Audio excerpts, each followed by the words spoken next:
मासूम ड्रामे की मुझे बिल्कुल भी समझ नहीं आ रही। आखिर नीली चाहती क्या है? पहले दिलशाद को जलील करती है, इसे दुख पहुंचाती है, तकलीफ़ें देती है, खूब दिल खोलकर हंसती है, और जब दिलशाद का मासूम चेहरा देखती है तो खुद भी तड़प जाती है, शर्मिंदा हो जाती है।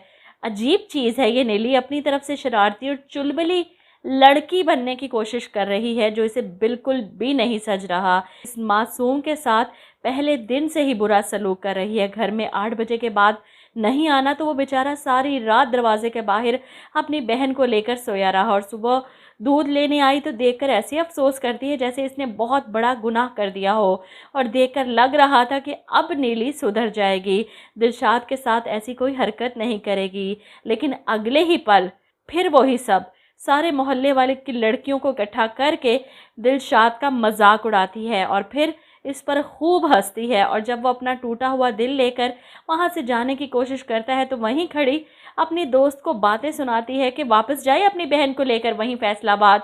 दिलशाद पलट कर देखता है तो नीली को एकदम से फिर से अफसोस लग जाता है कि मैंने कुछ ज़्यादा ही कर दिया इसके साथ, और फिर इसके पीछे भागती है माफ़िया मांगने के लिए। समझ से बाहर है, या तो फिर इसे पछतावे ना होते दिखाएं, क्योंकि एक लम्हे में पछताती है, अगले ही लम्हे फिर नई से नई शरारत।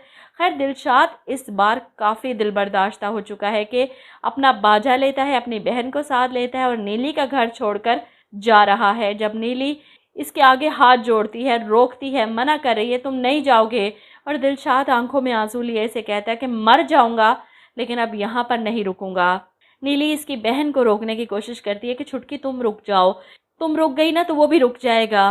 जिस पर छुटकी जवाब देती है कि भाई का दिल टूटा है और इस टूटे हुए दिल की किरचियाँ मुझे खुद ही समेटनी है। वो अपने भाई के पीछे चल पड़ती है अपना सामान लेकर। अब ये लोग फुटपाथ पर जाकर बैठ जाते हैं, सड़कों पर रुलते हैं, क्योंकि पैसा इनके पास है नहीं, क्योंकि नीली ने रहने नहीं दिया, और अपनी बहन को लेकर वो यहाँ वहाँ खबार होता रहेगा। और वहीं घर पर नीली परेशान कि इसने दिलशाद के साथ कुछ ज़्यादा ही गलत कर दिया। अफसोस की वजह से इसे नींद ही नहीं आती सारी रात। अगले दिन ऑफिस जाती है और सारे कपड़े वापस करके माजरत कर लेती है कि मैं किसी के लिए अपने आप को नहीं बदल सकती। समझ नहीं आती ये अल्फाज तुम पहले कह दो। पहले उसके साथ जाकर शॉपिंग करके कपड़े खरीद लाई, सारा कुछ खरीद के घर वापस आई, और अगले दिन कपड़े जाकर ऑफिस में वापस कर आई कि मैं किसी के लिए खुद को नहीं बदल सकती। नीली का किरदार बहुत ही हल्का दिखाया गया है, जबकि दूसरी तरफ दिलशाद फैसलाबादी का किरदार बहुत स्ट्रॉन्ग है। एक्टिंग इनकी जानदार है, हर चीज़ बेहतरीन है। और सबसे मज़ाहिका ख़ेज़ बात सुने कि वजदान जो 2 दिन पहले नीली से मिला है, अपनी माँ के सामने नीली की मोहब्बत का दम भर रहा है कि इंसान बदल सकता है लेकिन उसकी चाहत नहीं। जिस पर माँ कहती है कि चाहत तो बादशाहों की भी पूरी नहीं होती। जवाब में वजदान कहता है नीलम मेरी चाहत नहीं मेरी ज़िंदगी है। मतलब दिल कर रहा है कि इस ड्रामे पर ना कोई मज़ाहिया रिव्यू दूँ जिसमें इस ड्रामे की तारीफ से ज़्यादा इसकी गलतियाँ निकाली जाएं। लिखने वाले राइटर को ये नहीं पता कि 2 दिन पहले वजदान की ज़िंदगी में आई लड़की इसकी ज़िंदगी कैसे बन गई। ये तो क्लियर करें पहले बात को। अजीब तमाशा है कसम से।